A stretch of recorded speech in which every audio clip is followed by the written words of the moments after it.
ಅಂತಹ ಸ್ವರೂಪವಾಗಿರ್ತಕ್ಕಂಥ ಆ ಜಗನ್ಮಾತೆಯನ್ನ 1ನೇ ಅಧ್ಯಾಯದೊಳಗೆ ಧ್ಯಾನ ಮಾಡಿದ್ವಿ ನಾವು. ಆಕೆ ಬಿಟ್ಟು ಹೋಗ್ಬಿಟ್ಲು, 3 ಶಿಶುಗಳನ್ನ ಎತ್ತು ಬಿಟ್ಟು ಹೋಗ್ಬಿಟ್ಲು. ಎಲ್ಲಿಗೆ ಹೋದ್ಲು ಅಂದ್ರೆ ಇದು ಒಂದೇ ಬ್ರಹ್ಮಾಂಡ ಇಲ್ಲ, ಆಕೆಯ ರೋಮ ರೋಮದಲ್ಲಿ ಬ್ರಹ್ಮಾಂಡ ಅದಾವೆ, ಆಕೆಯ ಒಂದೊಂದು ರೋಮ ರೋಮದಲ್ಲಿ ಬ್ರಹ್ಮಾಂಡ ಅದಾವೆ. ಅಂತ ಎಷ್ಟು ರೋಮದ ಆಕೆ ಮೇಲೆ ಅಂತಂತ ಬ್ರಹ್ಮಾಂಡ ಅದಾವೆ. ಇಲ್ಲಿ ಇರುವಂತಹ ಬ್ರಹ್ಮಾಂಡದಲ್ಲಿ ಬರೀ 3 ಇರೋದು, ಯಾರು? ಬ್ರಹ್ಮ ವಿಷ್ಣು ಮಹೇಶ್ವರ. ಅಂತ ವೇಸದ ಬ್ರಹ್ಮಾಂಡ ಅವಕ್ಕೆಲ್ಲವಕ್ಕೂ ಬ್ರಹ್ಮ ವಿಷ್ಣು ಮಹೇಶ್ವರ ಅದಾರೆ. ಅದಕ್ಕೆಲ್ಲ ಅಧಿಪತಿ ಯಾರಂದ್ರೆ ರಾಜರಾಜೇಶ್ವರಿ. ರಾಜರಾಜೇಶ್ವರಿ ಕೇಳೈ ರಾಜಿಸುದು ಮಾವಿದ್ಯ ನಾವು, ರಾಜ ಸರ್ವಕ್ಕೆ ಸರ್ವ ಲೋಕಕ್ಕೆ ರಾಜ ಹರಿರುದ್ರಾದಿಗಳಿಗೂ ರಾಜಿಸುದು ಮಾವಿದ್ಯ ನಾವು, ರಾಜರಾಜೇಶ್ವರಿ ನಾಮವೆಂದ ಅಂತ ಹೇಳ್ತಾರೆ. ಈ ರಾಜರಾಜೇಶ್ವರಿ ಅಂದ್ರೆ ಈ ಹರಿ ರುದ್ರ ಅದರಲ್ಲ, ಎಷ್ಟು ಬ್ರಹ್ಮಾಂಡ ಇದಾವಲ್ಲ ಅದಕ್ಕೆಲ್ಲ ಬ್ರಹ್ಮಾಂಡಕ್ಕೂ 3 ಅದಾರೆ. ನ್ಯೂಟ್ರಾನ್, ಎಲೆಕ್ಟ್ರಾನ್, ಪ್ರೋಟಾನ್ ಅಂತ ನಮ್ಮ ಸುತ್ತಲೂ ಯಾವಾಗಲೂ ಎಲೆಕ್ಟ್ರಾನ್ ಬರುತ್ತೆ. ಈ ತ್ರಿಮೂರ್ತಿಗಳನ್ನ ನಮ್ಮಲ್ಲಿ 3 ಅಂಶಗಳು, ಸತ್ವ ರಜ ತಮ ಗುಣಗಳು ಅಂತದ್ದು. ಬಹಳ ಆಧ್ಯಾತ್ಮದ ತಳದಿ ಇದು. ಅದು ಈ ಸುಮ್ಮನೆ ತೂರ್ತವೆ.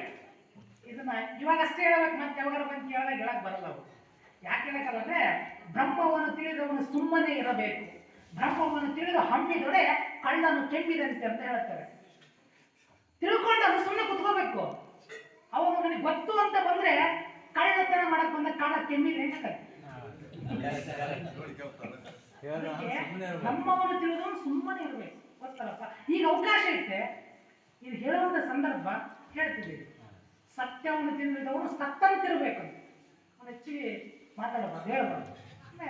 ಸಮಯ ಬಂದಾಗ ಏನ್ ಮಾಡಬೇಕು ಹೇಳಬೇಕಷ್ಟೆ. ಈಗ ಹೇಳುವಂತ ಸಂದರ್ಭ ಬಂದಿದೆ, ಹೇಳ್ತಾನೆ. ಇನ್ನೊಂದು ಹೇಳ್ತಾರೆ, ಬ್ರಹ್ಮಜ್ಞಾನವನ್ನ ಕೇಳದೆ ಹೇಳಬಾರ್ದಂತೆ.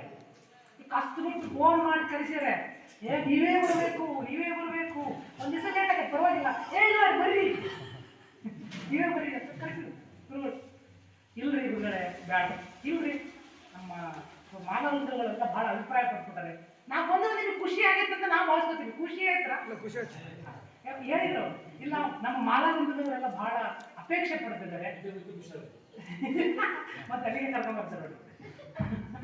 ನಮ್ಮ ಮಾಲಾವೃಂದದವರು ಎಲ್ಲ ಬಹಳ ಖುಷಿ ಪಡ್ತಾರೆ, ಬರೋಣಪ್ಪ ಅಂದ್ರೆ ಈ ಚರಿತ್ರೆಯಲ್ಲಿ ಇರ್ತಕ್ಕಂಥ ವಿಚಾರಗಳು ಏನಪ್ಪಾ ಅಂತಂದ್ರೆ ನಮಗೆ ಸಂಬಂಧಪಟ್ಟಿರ್ತಕ್ಕಂಥದ್ದು, ಒಳಗಿರ್ತಕ್ಕಂಥ ವಿಷಯವನ್ನ ಗ್ರಂಥದಲ್ಲಿ ಕೊಟ್ಟಿದ್ದಾರೆ.